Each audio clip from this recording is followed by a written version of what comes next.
IGNOU IQ Hindi आपका अपना institute IGNOU के सभी कोर्सेज की पढ़ाई के लिए अभी सब्सक्राइब करें। नमस्कार दोस्तों, मैं हूं आपका होस्ट सूरज कुमार और आप देख रहे हैं IGNOU IQ Hindi YouTube channel. आज हम बात करेंगे BPSC 105। जैसे कि आप जानते हैं BPSC 105 में अब तक हमने जो है 7 चैप्टर तक जो है पढ़ लिया है और आज हम बात करेंगे इकाई 8 की। तो BPSC 105 तुलनात्मक सरकार और राजनीति का परिचय सेकंड ईयर का सब्जेक्ट है। इकाई 8 उपनिवेशों की स्वतंत्रता और विकासशील विश्व में राज्य, यह है आपका टॉपिक का नाम। तो वीडियो में आगे बढ़ने से पहले आपको बता दूं कि अगर आपको किसी भी सब्जेक्ट का जूम क्लास करना है या फिर किसी भी सब्जेक्ट का गेस्ट पेपर या नोट्स चाहिए तो दिए गए नंबर पर फोन कर सकते हैं या व्हाट्सएप पे कॉन्टैक्ट कर सकते हैं। अगर किसी भी सब्जेक्ट का ऑनर्स पेपर का आपको हैंड रिटन असाइनमेंट चाहिए तो उसके लिए भी नीचे दिए गए नंबर पर आप हमें फ़ोन करके हमसे कांटेक्ट कर सकते हैं। तो चलिए बिना देरी के आगे बढ़ते हैं हम इकाई 8 में। सबसे पहला जो है आपको मिलेगा उद्देश्य, जो कि हम स्किप करेंगे। उसके बाद मिलेगा आपको परिचय, ये भी हम स्किप करना चाहेंगे क्योंकि परिचय में हम वही पढ़ने वाले हैं जो कि आगे हमें मिलेगा। तो क्यों यहाँ पे हम लोग टाइम वेस्ट करें। तो आइए 8.2 उपनिवेशवाद से स्वतंत्रता की बात करते हैं। देखिए उपनिवेशवाद क्या है ये तो अब तक जान गए होंगे। उपनिवेशवाद यानी वो काल जिस काल में हम किसी के गुलाम थे। अब आप उसे अंग्रेजों का काल कह सकते हैं या फिर उससे पहले की काल। तो खैर हमारा लेटेस्ट में जो है हम अंग्रेजों के ही गुलाम थे तो हम उन्हीं काल को लेके चलेंगे और यहाँ पे उसी की बात की गई है। उपनिवेशवाद से स्वतंत्रता का अर्थ होता है कि अंग्रेजों के यानी जो हमको गुलाम बनाए थे, जिनके हम गुलाम थे, उनके चंगुल से हटना। तो उपनिवेशवाद से स्वतंत्रता के पद से वर्तमान तात्पर्य प्रादुर्भाव तब हुआ जब 20वीं शताब्दी के मध्य में यूरोपीय औपनिवेशिक साम्राज्यों का अंत हुआ। यानी पूरे विश्व में जो है यूरोप के लोग इसलिए क्योंकि यूरोपवासी थे, उनमें से फ्रांस, इटली, जर्मनी और खासकर सबसे पहला ब्रिटेन, इन सभी ने पूरे विश्व पर लगभग कब्जा करके रखा था। हमारा भारत भी इनके चंगुल से बच नहीं पाया था। तो 20वीं सदी के अंत में क्या होने लगा ना कि धीरे धीरे जो उपनिवेशवाद है यानी जो यूरोप के देशों का दूसरे देशों पर कब्जा है, यह धीरे धीरे खत्म होने लगा। इस टर्म का उपयोग कालानुक्रमिक काल में द्वितीय विश्व युद्ध के बाद के वर्षों का उल्लेख करने के लिए किया जाता है, जब राजनीतिक उथल पुथल ने एशिया, अफ्रीका और प्रशांत क्षेत्र में लगभग 100 नए राष्ट्र राज्यों की स्थापना में अग्रणी भूमिका निभाई। देखिए इस लाइन को थोड़ा सा इस पर गौर कीजिएगा। ये जो लाइन यहाँ कहा गया है ना कि जब राजनीति वाला कि उथल पुथल, ये लाइन में क्या कहा गया है कि द्वितीय विश्व युद्ध के बाद, क्योंकि देखिए यूरोप ने या पूरे विश्व ने दो लड़ाइयाँ लड़ी, एक प्रथम विश्व युद्ध और द्वितीय विश्व युद्ध। द्वितीय विश्व युद्ध के बाद जो है ना यूरोप की हाल जो है ना काफ़ी ख़राब हो गई और काफ़ी ख़राब हाल होने के कारण ये अपने औपनिवेशिक रीति रिवाज को आगे बढ़ाने में नाकामयाब रहे, जिस कारण से अब धीरे धीरे वैसा देश जो इनके चंगुल में थे, इनके गुलाम थे, धीरे धीरे अब वो आज़ाद होने लगे क्योंकि उन पर दबाव बढ़ गया। किसका दबाव? आर्थिक बोझ का। कई हजारों लाखों लोग मारे गए द्वितीय विश्व युद्ध में, बहुत सारे धन संपत्तियों का जो है नाश हुआ, विनाश हुआ, जान माल की हानि हुई, जिस कारण से यूरोप पर दबाव बढ़ा, यूरोप पर कर्ज बढ़ा, जिस कारण से धीरे धीरे उनके लिए अब इस सिस्टम को चला पाना, कौन सा सिस्टम? दूसरे देशों पर कब्जा करने वाला सिस्टम, इस सिस्टम से अब वो पीछे हटने शुरू हो गए। यह उपनिवेशवाद से स्वतंत्रता का जो टर्म है, उपनिवेशवाद के सभी रूपों को समाप्त करने की प्रक्रिया को संदर्भित करता है। यानी उपनिवेशवाद से स्वतंत्रता यानी उपनिवेशवाद का पूरी तरह से खत्म होना, न कि केवल प्रत्यक्ष राजनीतिक नियंत्रण को, यानी टोटली खत्म हो गया। यानी अंग्रेज चले गए तो एकदम चले ही गए, उनका कोई अधिपत्य अब नहीं रहा। अब आज के भारत को देख लीजिए, 1947 में अंग्रेज भारत छोड़कर चले गए, उसके बाद से क्या अंग्रेज कभी भी भारत पर अपना दबदबा बना पाए? कभी नहीं बना पाए। हालांकि आज की 2025 की परिस्थिति को देखें तो अंग्रेज यानी ब्रिटेन की जो सरकार है आज वो बहुत कमजोर हो गई है, बहुत कमजोर हो गई है। यानी पहले जो कहावत था कि ब्रिटेन का सूर्य कभी अस्त नहीं होता है, अब रोज ही अस्त होने लगा है। उपनिवेशवाद से स्वतंत्रता के इस आयाम ने तब प्रमुखता हासिल की जब घाना एक देश का नाम है, घाना के क्वामे नेक्रमा ने आर्थिक, राजनीतिक, शैक्षिक और अन्य औपचारिक साधनों के माध्यम से पूर्व उपनिवेशवादी सत्ता की निरंतरता को उजागर करने के लिए नव उपनिवेशवाद शब्द गढ़ा। यानी एक नया शब्द आया, नव उपनिवेशवाद, यानी उपनिवेशवाद का नया रूप। ठीक है, देखिए कहीं ना कहीं उपनिवेशवाद से स्वतंत्रता आज भी खत्म नहीं हुई है। आज अगर आप अमेरिका को देखें तो आज अमेरिका बड़े बड़े जो और भी देश हैं, अमेरिका हो गया, फ्रांस हो गया, तो ये सभी देश, रसिया, चाइना, आज भी छोटे छोटे देशों पर कब्जा करके रखे हैं। लेकिन ये कब्जा का रूप कुछ और है। पहले कुछ और था, आज कुछ और है। पहले 100% लोग गुलाम हुआ करते थे, आज 10% ही गुलाम है। आज चाइना को देखिए, दूसरे देशों को लोन देना, उनसे बॉन्ड लिखवा लेना। भी श्रीलंका में क्या किया गया, हम्बनटोटा एयरपोर्ट जो है वो आपने पढ़ा होगा, क्या किया गया कि उसको लोन दिया गया। जब श्रीलंका ने लोन नहीं चुकाया तो श्रीलंका को बोला गया कि तुम जो अपना हम्बनटोटा एयरपोर्ट है वो मुझे 100 साल के लिए दे दो। तो आज भी कहीं ना कहीं जो है उपनिवेशवाद है, खत्म नहीं हुआ है। चलिए अब थोड़ा सा हम लोग जो है इसमें आगे बढ़ जाएंगे। यूरोपीय साम्राज्यों का टूटना, क्योंकि टूटा, यूरोप टूटा, और एशिया, अफ्रीका एवं प्रशांत क्षेत्र के देशों में स्वतंत्रता की प्रक्रिया का आरंभ होना मुख्यतः बढ़ते राष्ट्रवाद और पश्चिमी उपनिवेशवाद एवं साम्राज्यवादी वर्चस्व के खिलाफ विद्रोह था। यहाँ पे कुछ भारी भरकम शब्द है। एक शब्द आपका है राष्ट्रवाद, फिर है पश्चिमी उपनिवेशवाद, पश्चिमी माने जो पश्चिम के देश, जो लोगों को, देशों को गुलाम करते हैं, साम्राज्यवाद के वर्चस्व के खिलाफ। यानी द्वितीय विश्व युद्ध के बाद क्या हुआ ना, यूरोप टूटना शुरू हुआ और कई नए देश बनने शुरू हो गए। तो इसमें क्या हुआ, उपनिवेशवाद का विरोध हुआ, साम्राज्यवाद का विरोध हुआ। साम्राज्यवाद मतलब जैसे चाइना बोलता है कि ये लद्दाख हमारा है, अरुणाचल हमारा है। कभी कभार जो है, अभी कुछ देर पहले जो है एक खबर आई कि अमेरिका ने जो है कनाडा के एक क्षेत्र को अपना क्षेत्र गूगल मैप में घोषित कर दिया। तो ये एक साम्राज्यवाद है, माने एक देश चाहता है कि हम दूसरे देश पे कब्जा करें। तो ये चीज़ जो है ना बंद हो गई थी कुछ देर के लिए।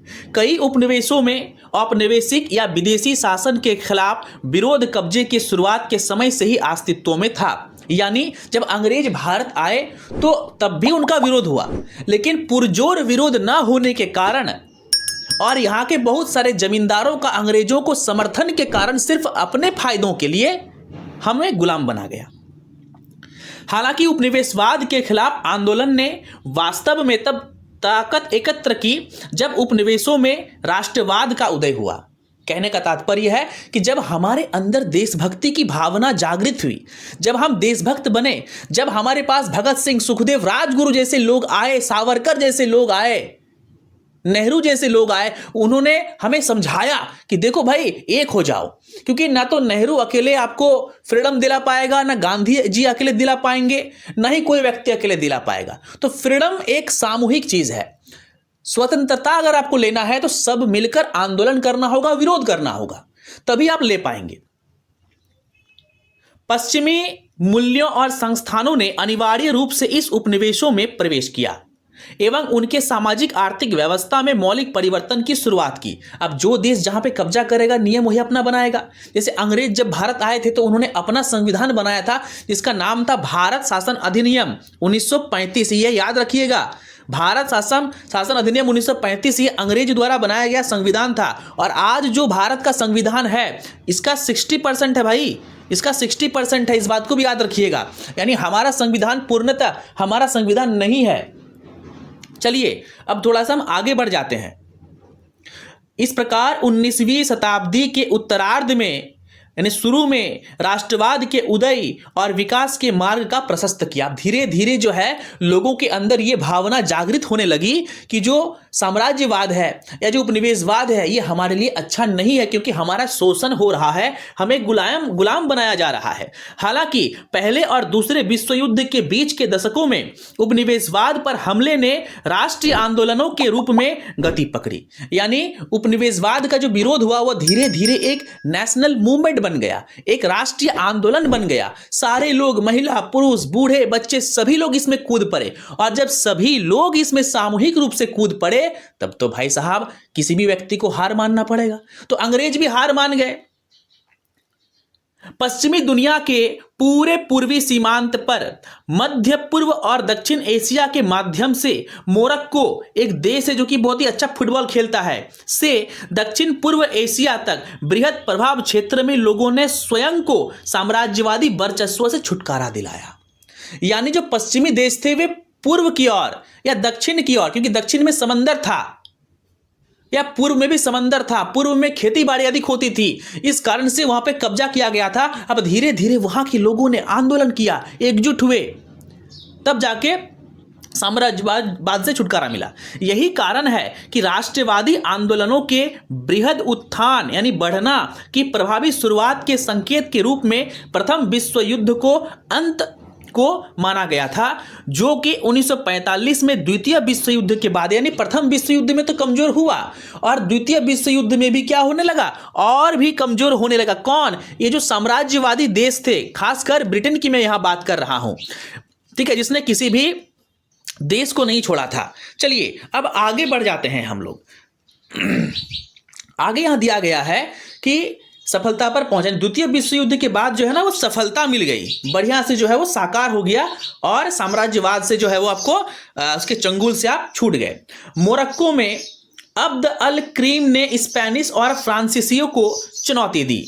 मिस्र में साद क्या है जगहलुल पासा ने अंग्रेजों के खिलाफ राष्ट्रवादियों का नेतृत्व किया और सीरिया में फ्रांसीसी बलात् शासन को गिराने के लिए विद्रोह हुआ। यानी हर जगह पे अब अंग्रेजों के खिलाफ, पश्चिमी देशों के खिलाफ जो है दोस्तों विद्रोह शुरू हो चुका था। तुर्की, ईरान और अफगानिस्तान ने क्रांतिकारियों नेताओं के उदय को देखा। अब नए नए लोग हैं हर जगह पे। हमने भारत में महात्मा गांधी को देखा, नेहरू को देखा, सुभाष चंद्र बोस को देखा, ठीक है, सरदार वल्लभ भाई पटेल को देखा, जिन्होंने तानाशाही की आड़ में अपने देशों के आधुनिकीकरण के मसौदे को मनाने के लिए मजबूर करने का प्रयास किया। इसमें से कई लोग तानाशाह भी आए। मुसोलिनी की बात करें, हिटलर की बात करें, हिटलर भले ही जो है पश्चिमी जो देश का दुश्मन था, लेकिन था तो वो हिटलर, था तो वो निरंकुश शासक, ठीक है, था तो वो तानाशाह। इनमें से अब तक का सबसे अद्भुत और सफल मुस्तफा कमाल था। कालदोस युक्त ऑटोनियन साम्राज्य के पर्दे को त्याग कर तुर्की को शांति और अपमान की संधि से बचाया, इसे एक राष्ट्र राज्य के रूप में समेकित किया और इसे अपने आधुनिकता के पथ पर प्रशस्त करने की शुरुआत की। यानी सबसे सफल क्रांतिकारी जो रहा, सबसे सफल वो रहा ऑटोनियन साम्राज्य के पर्दे त्याग कर। किसने रहा? कौन रहा? मुस्तफा कमाल था। तो मुस्तफा कमाल ने क्या किया था? अपने देश को और आगे बढ़ाया था, ठीक है। चलिए आगे बढ़ेंगे। यूरोप से सबसे पहले हटाए जाने के बाद चीनी क्रांतिकारी आंदोलन धीरे धीरे पेचीदा अभियानों और युद्ध के गठजोड़ से उभरा, आगे बढ़ा एवं कुओमितांग चीनी राष्ट्रवाद का प्रमुख अवतार बन गया। इस लाइन को ध्यान रखें, कुओमितांग, ठीक है, चीनी राष्ट्रवाद का, क्योंकि चीन में भी अब राष्ट्रवाद शुरू हुआ, क्योंकि चियांग काई शेक ने सख्ती के लिए गैर न्यायिक कम्युनिस्ट आदेश का तिरस्कार किया, यानी उसको मानने से इनकार कर दिया। थोड़ा सा आगे बढ़ेंगे हम लोग अब।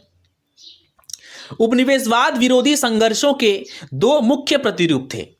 कुछ उपनिवेशों में संघर्ष अपने औपनिवेशिक आकाओं के खिलाफ था, यानी जो औपनिवेशिक आका थे उनके खिलाफ बातें की गई थी, ठीक है। और आगे क्या था कि और मौजूदा सामाजिक आर्थिक व्यवस्थाओं के खिलाफ नहीं।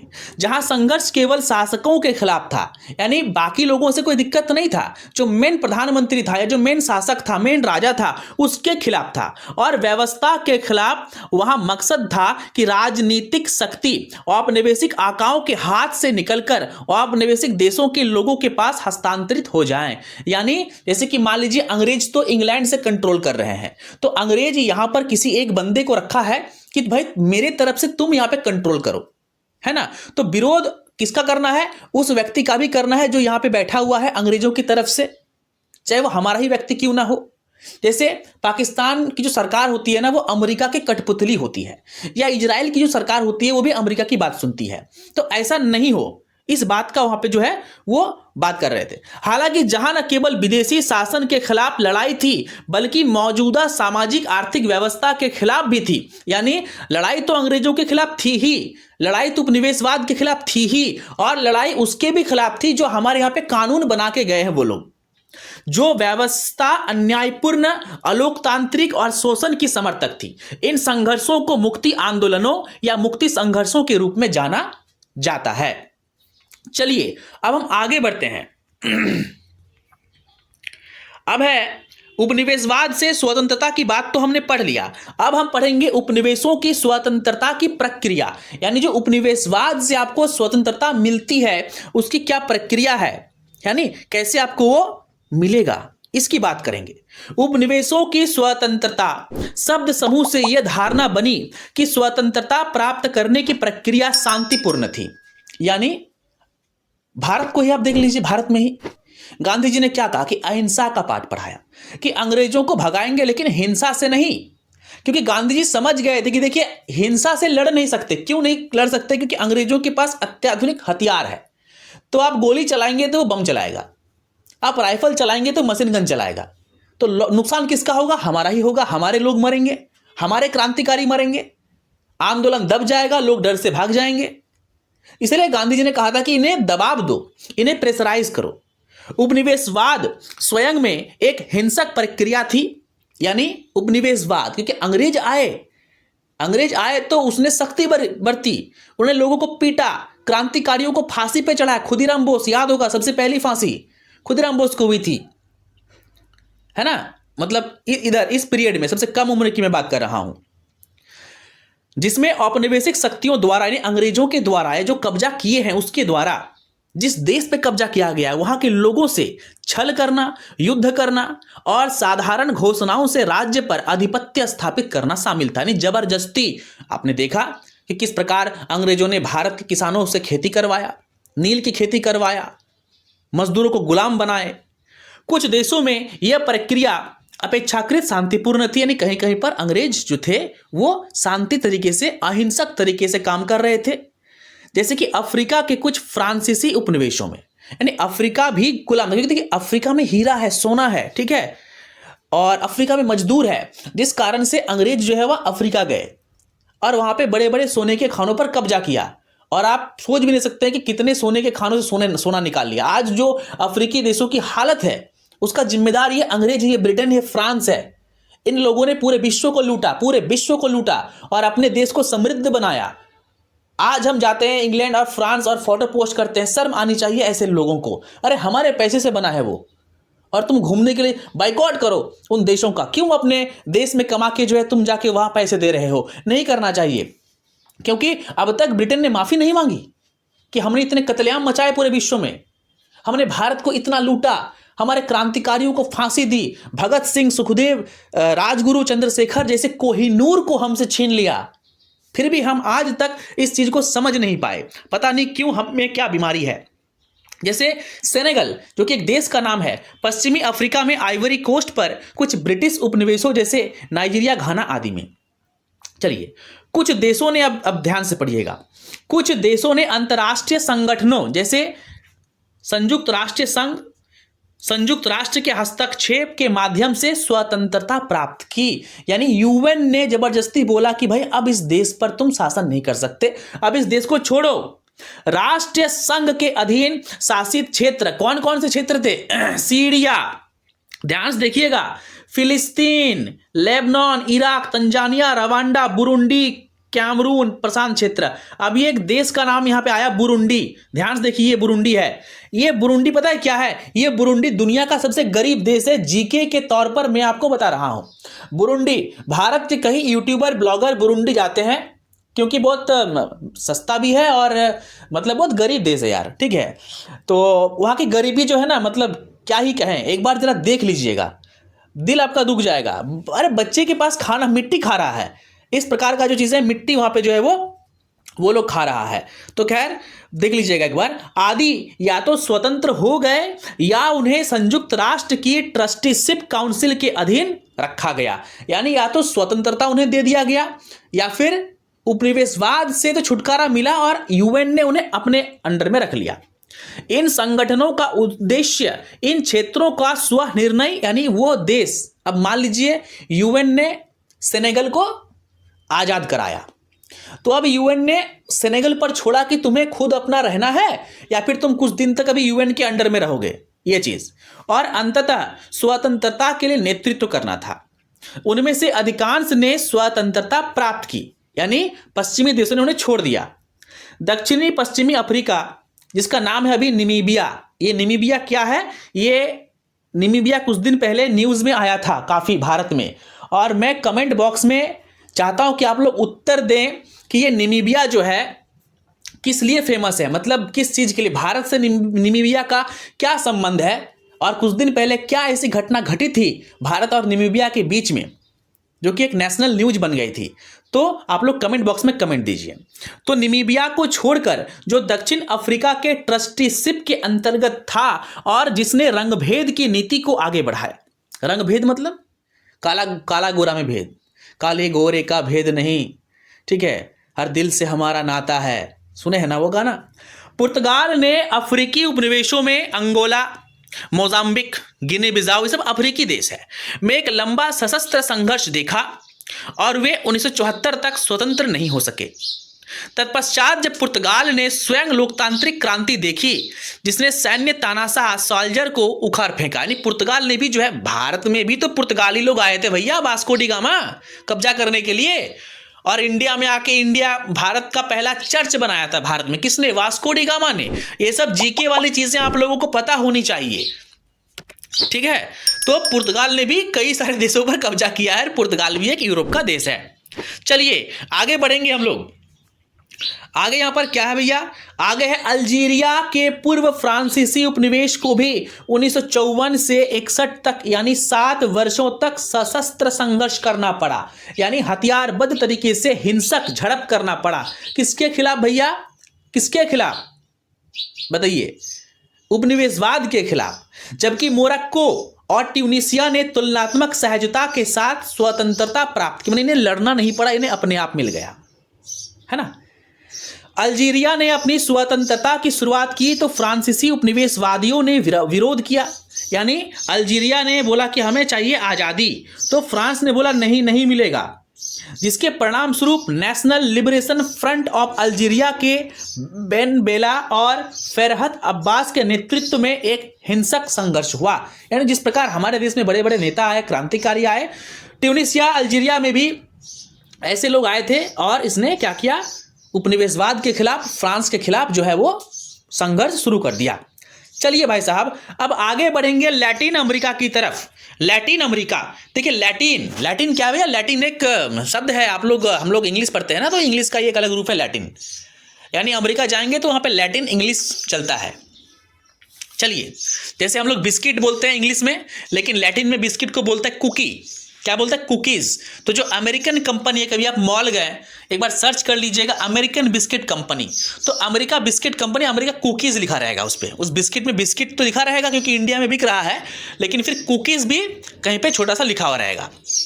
चलिए लैटिन अमेरिका की बात करेंगे भैया। तो लैटिन अमेरिका जो है ना, अफ्रीकी और एशियाई उपनिवेशों से बहुत पहले स्पेनिश एवं पुर्तगाली उपनिवेशों द्वारा स्वतंत्रता प्राप्त की गई थी। मैक्सिको और अन्य जगहों पर स्पेन के उपनिवेशों में क्रांतिकारी आंदोलनों की शुरुआत हुई, यानी संघर्ष शुरू हुआ। और वेनेजुएला में, वेनेजुएला भैया, वेनेजुएला क्या है, वेनेजुएला में सबसे भयंकर तेल मिलता है, ठीक है, और सबसे अधिक जो है मुद्रास्फीति वाला देश है, यानी एक मोटरसाइकिल खरीदने के लिए एक ट्रक नोट आपको लेके जाना पड़ेगा, यानी पैसे बहुत छपाई हो गए वहां पर, मुद्रास्फीति कहते हैं इसे। वेनेजुएला दुनिया का एक ऐसा देश है जहां पे सबसे अच्छे क्वालिटी का तेल मिलता है। कौन सा तेल, क्रूड ऑयल, कच्चा तेल, पेट्रोल, डीजल, ये सब। तो वेनेजुएला में स्वतंत्रता के लिए युद्ध का आगाज हुआ। 19वीं शताब्दी के शुरुआत तक अर्जेंटीना आदि में भी सेम चीज। 1885 तक क्यूबा एक कम्युनिस्ट कंट्री है जो अमेरिका के नाक में दम करके रखा है आज तक। और प्यूर्टो रिको को छोड़कर स्पेन ने अपना विशाल साम्राज्य खो दिया। यानी इस पे अब देखिए अब क्या हुआ ना, अब संघर्ष शुरू हो गया। तो संघर्ष को झेल नहीं पाया तो क्या किया, क्यूबा को, प्यूर्टो रिको को छोड़ के वो चला गया। कौन? स्पेन को छोड़ना पड़ा। अंग्रेजों के खिलाफ, देखिए जब भी मैं अंग्रेज बोलूं समझ लीजिएगा मैं यूरोपीय देशों की बात कर रहा हूं। अंग्रेजों के खिलाफ उत्तरी अमेरिकी संघर्ष के कारण 13 उपनिवेशों ने मिलकर संयुक्त राज्य अमेरिका का सृजन किया। यानी अमेरिका बना भाई साहब, यूएसए बना। इसके विपरीत स्पेनिश अमेरिकी विद्रोह और स्वतंत्रता के युद्धों ने 17 अलग अलग गणराज्यों को फिर आगे बनाने के लिए मार्ग प्रशस्त किया। क्यूबा और प्यूर्टो में स्पेन का भ्रष्ट शासन तब तक जारी रहा जब तक कि संयुक्त राज्य अमेरिका स्पेन के खिलाफ क्यूबा आंदोलन में शामिल नहीं हो गया। यानी क्यूबा में जो आंदोलन चल रहा था स्पेन के खिलाफ, अब अमेरिका भी उसमें कूद पड़ा। क्या हुआ? अमेरिका भी अब उसमें कूद पड़ा कि अब भाई स्पेन को यहां से अब हटाना पड़ेगा।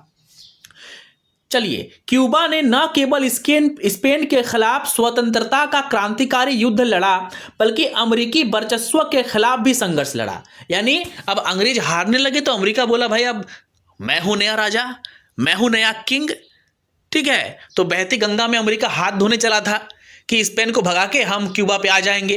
तो क्यूबा में बोला नहीं बाबा, ये सब नहीं चलेगा, यहाँ हम सबको भगाएंगे।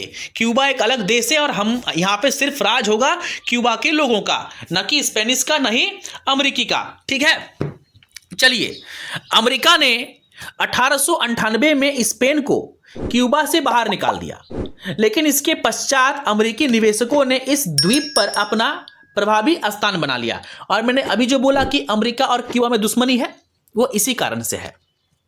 तो आगे बढ़ जाते हैं। बहुत इंटरेस्टिंग चीज है, नई नई चीजें आपको सीखने को मिलेंगी, जिसके कारण क्यूबा ने अपने स्वयं के आर्थिक संसाधनों पर नियंत्रण खो दिया। यानी स्पेन को तो भगा दिया क्यूबा ने, लेकिन वहां पे अब अमेरिका का जो निवेशक थे, जो बिजनेस है, वो आ गया था और सारे संसाधनों पर कब्जा किसने कर लिया? अमेरिका ने कर लिया। फिदेल कास्त्रो, ये नाम सुना होगा, क्यूबा के बहुत बड़े जो है वो क्रांतिकारी लीडर थे, जो बाद में वहां के शासक बने। फिदेल कास्त्रो के नेतृत्व में क्यूबा ने बतिस्ता के तानाशाही शासन के खिलाफ छापामार लड़ाई लड़ी, गुरिल्ला वॉर, छुपकर वार करना, मारना, और दिसंबर 1998 में उन्हें उखाड़ फेंका। बाद में फिदेल कास्त्रो ने अमेरिकी संपत्ति को जब्त कर लिया। उन्होंने सोवियत संघ से समर्थन मांगा, क्योंकि अमेरिका और रूस क्या है? दुश्मन है। तो अमेरिका को मारने के लिए रूस का सपोर्ट मांगा और मार्क्सवाद लेनिनवाद से प्रेरित शासन की स्थापना की। यानी इस पे क्यूबा में भी क्या होने लगा? कम्युनिस्ट, मैंने अभी बोला कम्युनिस्ट कंट्री है, तो ये कम्युनिस्ट यहां से शुरू हुआ। यहां तक क्लियर है, कोई दिक्कत नहीं है। चलिए, अब पढ़ेंगे संयुक्त राज्य अमेरिका और क्यूबा के बीच वैचारिक संघर्ष शीत युद्ध के युग के बाद आज भी जारी है। मैंने पहले ही बोल दिया आपको, आज भी चल रहा है। स्पेन और पुर्तगाल ने लैटिन अमेरिका में अपने साम्राज्य को फिर से स्थापित करने का प्रयास किया। हालांकि 1823 में संयुक्त राज्य अमेरिका ने मोनरो सिद्धांत का प्रादुर्भाव किया, जिसके तहत मौजूदा उपनिवेशों की यूरोपीय शक्तियों की अधीनता को मान्यता देते हुए भविष्य में किसी भी यूरोपीय शक्ति द्वारा उपनिवेश बनाने की अनुमति देने से इनकार कर दिया कि आने वाले समय में ऐसा बिल्कुल नहीं होने देंगे, किसी भी यूरोपीय देश को दूसरे देश पर कब्जा नहीं होने देंगे। ठीक है, यह वास्तव में लैटिन अमेरिका में अपने स्वयं के हितों को बढ़ावा देने के लिए ब्रिटिश और अमेरिका की पैंतरेबाजी का एक हिस्सा था। यानी जानबूझकर ब्रिटेन ने, देखिए ताकतवर देश हमेशा से ना पैंतरा चाल चलता है। चाल क्यों चलता है? सिर्फ और सिर्फ दूसरे छोटे देशों को बर्बाद करने के लिए। आई बात समझ में? चलिए आगे बढ़ जाते हैं। हम लोग आगे पढ़ेंगे द्वितीय विश्व युद्ध के बाद उपनिवेशों की स्वतंत्रता। यानी मैंने पहले बोला था आपको कि जब द्वितीय विश्व युद्ध खत्म हुआ ना, तो बहुत सारे जो देश थे यूरोप के, वे कमजोर पड़ गए। क्या हो गया? वे कमजोर पड़ गए। और जब वे कमजोर पड़ गए, उस स्थिति में अब उनके लिए उपनिवेशवाद को कंटिन्यू रखना संभव नहीं था। वे सफल नहीं हो पाए क्योंकि पैसे की हानि हो गई, देश में तबाही हो गई, युद्ध में उसके देश में भी हमले हुए। तो उन्होंने निश्चय किया कि नहीं, अब थोड़ा थोड़ा जो है, जो बाकी देश है सबको छोड़ो। आइए पढ़ते हैं। द्वितीय विश्व युद्ध के बाद उपनिवेशों की स्वतंत्रता की प्रक्रिया तेज हो गई। जो राज्य अब गुलाम थे, किसके गुलाम? अंग्रेजों के, फ्रांस के, स्पेन के, इटली के, अब धीरे धीरे जो है उन्हें आजादी मिलने लगी। फ्रेंच भारत, चीन, डच, इंडोनेशियाई, ब्रिटिश मलाया और इतालवी पूर्वी अफ्रीका जैसे कुछ औपनिवेशिक क्षेत्रों पर शत्रुओं ने कब्जा कर लिया था और वे वस्तुतः औपनिवेशिक नियंत्रण से कट गए थे। दक्षिण पूर्वी एशिया पर जापानी कब्जे ने, दक्षिण पूर्व एशिया चाइना की बात कर रहे हैं, चाइना पर जापान का कब्जा था, ने राष्ट्रवादी भावनाओं और पश्चिमी औपनिवेशिकवादियों को क्षेत्र से बाहर निकालने से प्रोत्साहन किया। देखिए, चीन और जापान में आज भी दुश्मनी है और वो दुश्मनी इसी बात की है कि कभी जापान ने चीन पर कब्जा किया था, वहां के औरतों का सामूहिक बलात्कार किया था। चलिए, जिसके तहत उन्हें औपनिवेशिक प्रशासन में रणनीतिक पदों से हटाया और उनमें से अधिकांश पदों पर मूल निवासियों को बैठाया।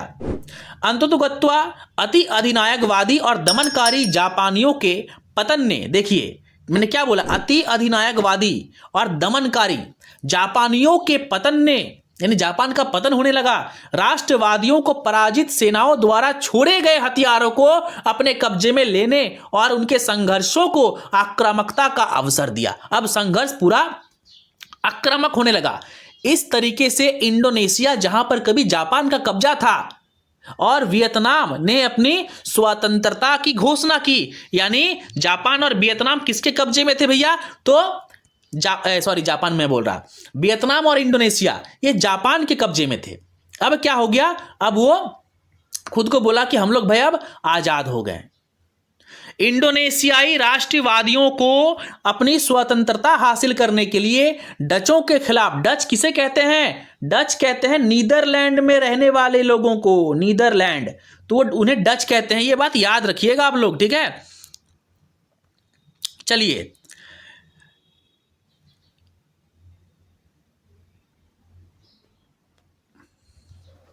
चार साल तक लंबा संघर्ष करना पड़ा। दोनों मामलों में एक खुला युद्ध औपनिवेशिक सत्ता और राष्ट्रवादी ताकतों के बीच लड़ा गया, यानी देश के अंदर के लोग और जो देश में कब्जा करके रखे थे उन लोगों के बीच में। वियतनाम में वियतमीनों के नेतृत्व में 1954 के संघर्ष विराम के बाद फ्रांसीसी देश के उत्तरी भागों से वापस चले गए। दक्षिण में एक गैर कम्युनिस्ट सरकार स्थापित की गई। बाद में अमेरिकियों ने फ्रांसीसियों को परिवर्तित कर स्वयं को स्थापित कर लिया। आज पूरी दुनिया में देखिए, पहले फ्रांस का कब्जा था, अभी यूएसए का कब्जा है। अमेरिकी साम्राज्यवाद के खिलाफ वियतनामियों द्वारा लंबे समय तक किया गया वीरतापूर्ण संघर्ष अपने आप में एक अभूतपूर्व घटना थी। देखिए, अमेरिका को भी हरा दिया था वियतनाम ने। सोचिए, छोटा सा एक देश है, और क्यों हरा पाया? क्योंकि वियतनाम का जंगल बहुत फेमस है। वियतनाम का जो जंगल है ना, वो बहुत ही ज्यादा फेमस है, और वह गुरिल्ला वॉर कोई उनसे सीखे। द्वितीय विश्व युद्ध का सबसे दूरगामी ऐतिहासिक परिणाम निसंदेह यह हुआ कि शीघ्रता से 19वीं शताब्दी के साम्राज्यों का विघटन, टूटना और यूरोप का संकुचन, यानी यूरोप का और छोटा होना, क्योंकि देश टूट गए। वास्तव में सबसे महत्वपूर्ण घटना थी भारत की स्वतंत्रता। देश के विभिन्न हिस्सों में ब्रिटिश और स्थानीय जमींदारों के खिलाफ, मैंने कुछ देर पहले ही बोला था इस वीडियो में, अगर आप वीडियो को आगे करके देखें तो आपको मालूम चलेगा। मैंने बोला था कि जमींदार रखते थे यहाँ पे, तो जमींदार किसके गुलाम थे? अंग्रेजों के। यानी जमींदार भी ज्यादती करते थे, जमींदार भी लोगों को कष्ट पहुंचाते थे।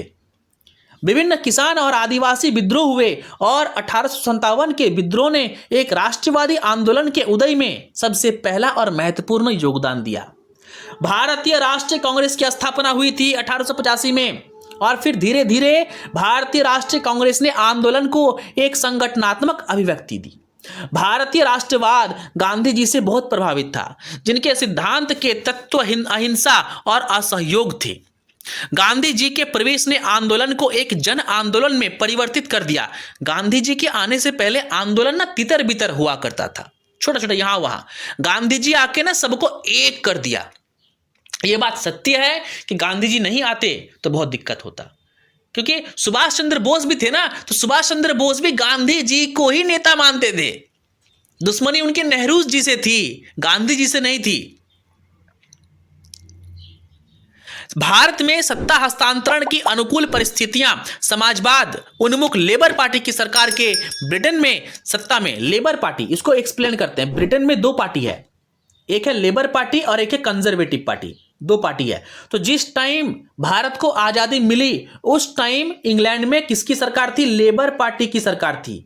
ठीक है, किसकी सरकार थी? लेबर पार्टी की सरकार थी। तो क्या हो गया, सरकार ने ब्रिटेन में सत्ता में आने के उपरांत हुई। हालांकि भारत और पाकिस्तान में देश के अंतर्गत होने वाले विद्रोह को टाला नहीं जा सका। हालांकि विभाजन शांतिपूर्ण नहीं था, लेकिन इसने संविधान की स्थापना का मार्ग प्रशस्त किया। यह सच है कि हम आजाद तो हो गए, लेकिन इस आजादी ने हमने बहुत कुछ खो दिया, लेकिन बहुत कुछ खोया, बहुत लोगों को खोया। हमारे देश के दो टुकड़े हो गए, दो टुकड़े हमारे देश के हो गए, लेकिन अंततः हमें आजादी मिली, हमारा नया संविधान बना, गुलामी की जंजीरों से हमें छुटकारा मिल गया। अफ्रीकी उपनिवेशों में गोल्ड कोस्ट, जो कि स्वतंत्रता के बाद इसका नाम पड़ गया घाना, और नाइजीरिया स्वतंत्रता के अग्रदूत बन गए। मार्च 1957 में टोगोलैंड के ट्रस्ट क्षेत्र के साथ गोल्ड कोस्ट राष्ट्रीय मंडल के तहत, राष्ट्रीय मंडल, अब देखिए एक गेम होता है, उस खेल का नाम है कॉमनवेल्थ गेम, राष्ट्रीय मंडल खेल। तो ये राष्ट्रीय मंडल खेल जब होता है, सुना होगा आप लोगों ने, तो जो राष्ट्रीय मंडल खेल होता है ना, ये उन्हीं देशों के बीच में होता है जो अंग्रेज के गुलाम थे। यानी अंग्रेज बार बार आपको उनकी गुलामी याद दिलाते हैं, सोचिए कितने बदमाश हैं। तो राष्ट्रीय मंडल के तहत प्रभुत्व के साथ घाना एक स्वतंत्र राज्य बन गया।